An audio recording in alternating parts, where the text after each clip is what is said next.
Olá, meu nome é Ricardo Guimarães, eu sou casado com a Lili há 44 anos, tenho 4 filhos, 3 netos, alguns adolescentes, trabalho para grandes empresas, vivendo esse mundo maluco, e eu vou aqui contar para vocês o que a gente está compreendendo sobre o mundo, para talvez ajudar você a tomar boas decisões a respeito da educação que você dá para os seus filhos, para a sua carreira, trabalho, enfim, com relação ao futuro de todos nós. Olha isso aqui. Esse desenho, ele significa o que está acontecendo com o mundo. Parece um cardiograma, mas não é um cardiograma. Ele mostra que tem um momento em que as coisas estavam muito paradas, quase mortas, e começa a acelerar, e passa a ter uma animação, uma vida que não tinha antes. Tudo ficou acelerado. Sabe por quê? Por causa da tecnologia de informação e comunicação. Nessa fase, tinha pouca gente no mundo e a tecnologia de informação e comunicação era muito rudimentar e cara. Telefone fixo no lugar, imagina. Demorava muito para as coisas acontecerem.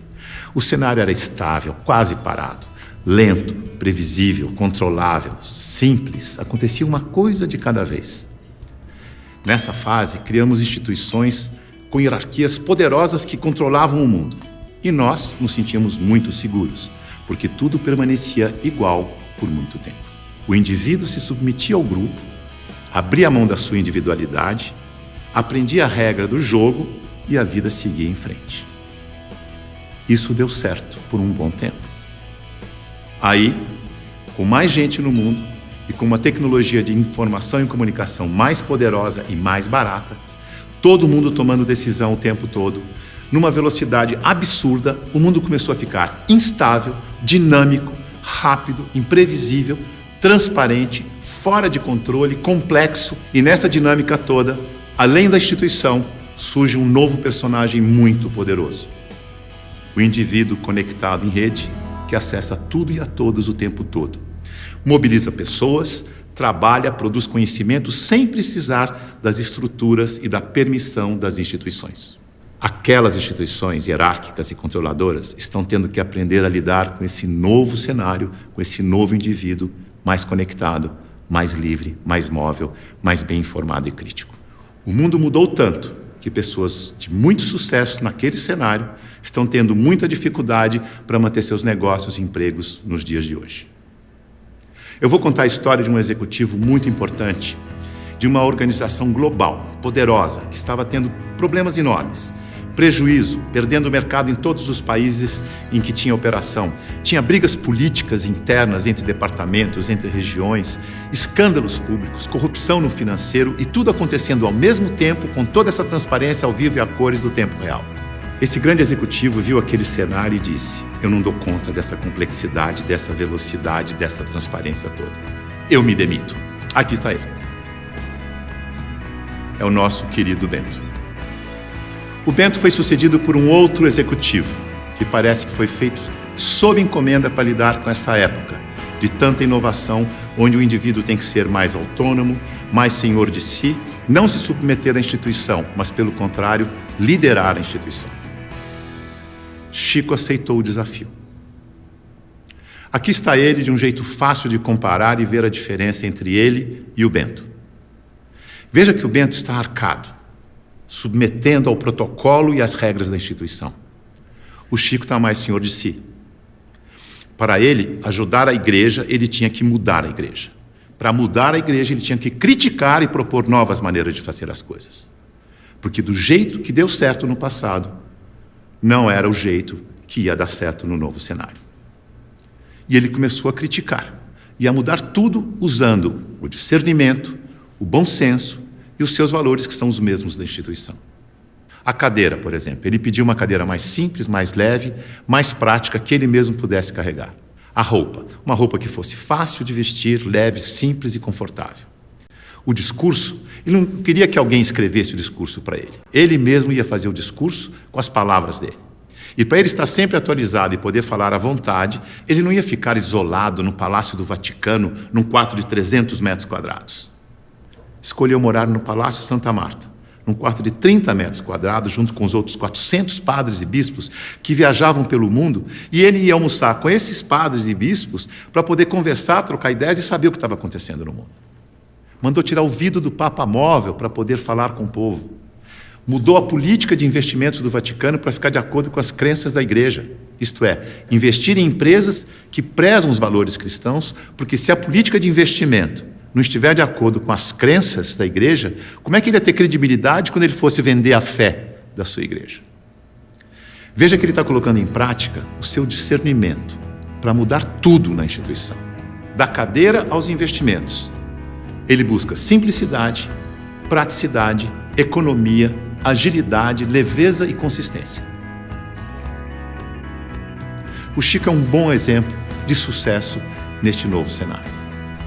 A mudança é tão grande que os historiadores dizem que está terminando a sociedade industrial e está começando a sociedade do conhecimento, a sociedade em rede, a sociedade do indivíduo conectado em rede. É uma época de transição e nós estamos aqui, exatamente no meio dessa transição. Veja o que está acontecendo.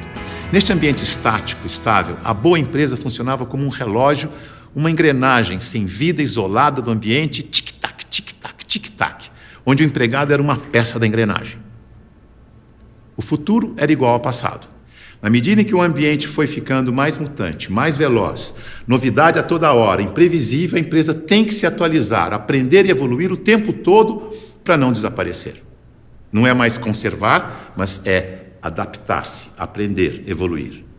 Não pode ser um relógio que se repete eternamente igual, mas um sistema vivo, aberto, interativo, que aprende e evolui sem parar. E as pessoas não podem ser peças de engrenagem que se repetem sem pensar. Tem que ser células vivas, sensíveis, críticas, interativas, que trocam ideias, sugerem soluções, como o Chico. A boa notícia é que a gente sabe gerenciar muito bem os sistemas vivos. Sabe por quê? Porque nós somos sistemas vivos. Somos feitos de sistemas. Sistema respiratório, sistema endócrino, sistema ósseo, sistema digestivo. Sistema é um conjunto de elementos que trabalham de forma interdependente com um propósito comum. Como o nosso corpo. O ponto mais importante para a saúde do nosso corpo é a interdependência. Veja no seu próprio corpo. Nossos órgãos trabalham de forma interdependente, sempre em busca do equilíbrio do corpo. Esse é o propósito. Se um órgão declara independência, e isso se chama câncer, o corpo entra em colapso. A integração entre os órgãos desaparece. A energia do corpo se esvai, não consegue mais interagir com o ambiente nem reagir aos estímulos. Como sistema aberto, ele vai sucumbir ao cenário. Então, se você quer trabalhar numa empresa de sucesso neste cenário, ajude a funcionar como um sistema vivo aberto. Você sabe, porque você é um sistema vivo aberto. Mas aqui vão algumas dicas para ajudar. Use o seu discernimento, seu bom senso e intuição. Confie em você. Promova a integração e a interação, onde você estiver. Seja sensível a informações relevantes para aperfeiçoar seu trabalho e a empresa. E o mais importante de tudo, reconheça que a realidade é interdependente. E por isso precisa da participação de cada um e de todos para resolver os seus problemas.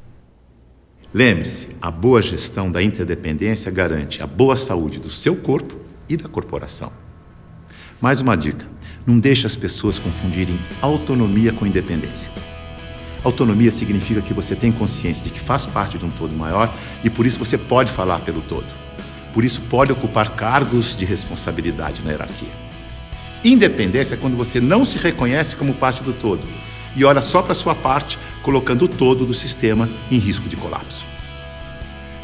Independência ou morte deu certo no século passado. Neste século, o certo é interdependência ou morte. Veja a evolução das relações na empresa e no mercado. No começo, a hierarquia era absoluta. Poucos mandavam e todos obedeciam como crianças obedientes. Não tinha concorrente, mas precisava de canal para vender. Depois, a empresa cresce, a hierarquia permanece, mas as áreas passam a ter seus chefes. As crianças ficaram jovens e, como jovens, andam em tribos. Nós versus eles. As áreas competem o tempo todo porque precisam se afirmar como jovens. Essa é a fase da independência ou morte. No mercado, o concorrente aparece e obriga a empresa a olhar para o consumidor. Hoje, a competição continua, mas vai ter que conviver com a cooperação para sobreviver nesse mundo mais veloz e mutante, em que a interdependência fica cada vez mais importante. Temos que amadurecer como indivíduos e olhar para o nosso interesse pessoal e do todo ao mesmo tempo. O Papa Chico, quando falou do meio ambiente na sua encíclica, ele não falou com os cristãos apenas. Ele falou com todos que vivem neste planeta, que ele chamou de a nossa casa. É isso aí. É nós, junto e misturado. Essa é a real. Esse é o futuro, com as pessoas mais valorizadas, mais bem informadas e fazendo melhores escolhas para suas vidas. Boa sorte.